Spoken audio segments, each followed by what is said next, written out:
আমার কথা বা কোনো কাজে ভুল পেলেই বন্ধুরা বা অন্যরা আমার দাড়ি নিয়ে কটু কথা বলে, যা কষ্ট লেগে যায়। আপনার মতামত কি?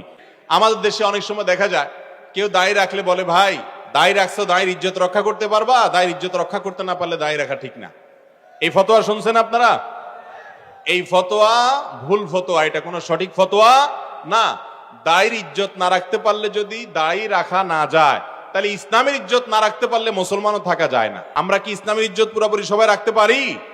তাহলে আমরা ইসলাম কি ছেড়ে দিব? তাহলে মনে রাখবেন, আপনি যদি দাড়ি রাখতে না পারেন, এর কারণে আপনার ঈমান যাবে না, আপনি মুসলমান থাকবেন।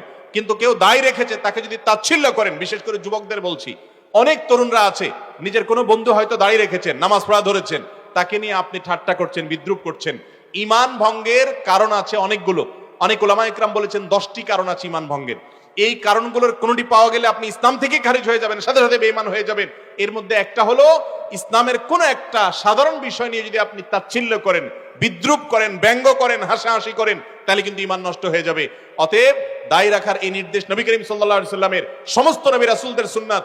আপনি নিজে রাখতে না পারলেন, কিন্তু আরেকজন রাখার পরে যদি তাকে তাচ্ছিল্য করেন, হতে পারে সে ভুলভাল করছে, এই জন্য দাড়ির সঙ্গে এটার কোনো সম্পর্ক করবেন না। যদি করেন, আর করে যদি ছোট করেন, দাড়িকে হওয়া করেন, উপহাস করেন, ঈমান পর্যন্ত চলে যেতে পারে, এবং ঈমান চলে যাওয়ার ফলে একজন কাফেরে পরিণত আপনি হতে পারেন।